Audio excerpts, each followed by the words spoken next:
Greenwashing, in case you didn't know, is a form of advertising or marketing that tries to persuade us, the public, the shoppers, that an organization's products, goals, or policies are environmentally friendly when they're really just not. It's the practice of giving a false impression of the environmental impact or the environmental benefits of a product or service.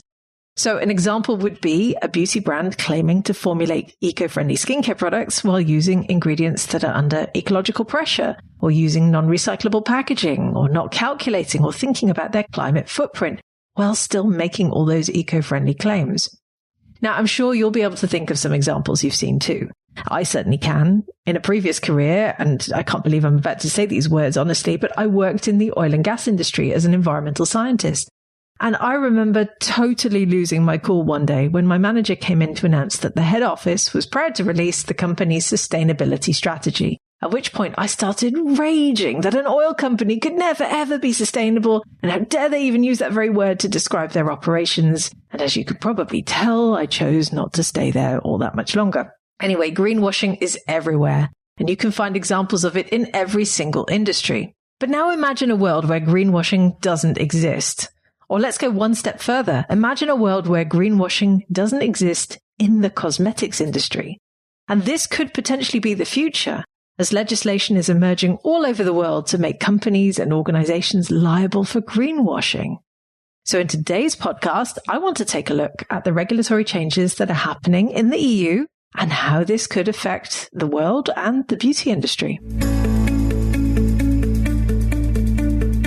Hi, it's Lorraine Dallmeier, Chartered Environmentalist, Biologist, and CEO of award-winning online organic cosmetic formulation school, Formula Botanica. I host the Green Beauty Conversations podcast, and these are my green beauty opinions, in which I challenge the beauty industry's terrible track record on sustainability and share my thoughts on how we make the beauty sector a better and more sustainable place. If you want to be the first to hear all of my latest episodes, make sure you subscribe to this podcast. So as you heard on the podcast last week, when I interviewed Priscilla Rolvers of Green Cosmetics Revolution, the European Union has made some big regulatory changes in the last year with the introduction of the EU Greenwashing Directive, or to give it its full name, are you sitting down? The Directive Empowering Consumers for the Green Transition Through Better Protection Against Unfair Practices and Better Information. And I must admit, I really did laugh when I saw the directive's full name, as clearly there were no marketers involved in creating that title. But it's a groundbreaking piece of legislation that has the potential to fundamentally shift the way that companies make claims, not just in the EU, but globally, because EU regulations tend to trickle out into the rest of the world and they then affect global legislation elsewhere. So to start, the 27 countries of the European Union are now in the process of turning this directive into their own national legislation, which means that companies just won't be able to make false environmental claims anymore because there will be repercussions. In fact, a company can be fined up to 4% of its total annual turnover if they fail to comply. And let's face it, we need this deterrent in place because a lot of companies simply won't do the right thing unless they are forced to. And I remember when I worked in the energy industry having this exact same conversation, asking why on earth the company I worked for didn't do more. And the answer I received each time was that they didn't do more because governments didn't regulate them enough. So this concept of corporate social responsibility generally only tends to go so far unless brands have extremely visionary leaders. And let's face it, most of them don't. And other countries around the world are looking at similar legal frameworks. In fact, it's interesting to see that the investment world has also had regulatory interventions in recent years around investment funds, claiming to invest in so-called sustainable stocks and shares. So Deutsche Bank was fined $19 million in the US in 2023 for greenwashing its environmental, social, and governance practices. And in recent years, there have been numerous greenwashing laws rolled out across the finance sector in Europe, North America, and quite a few across the Asia-Pacific region.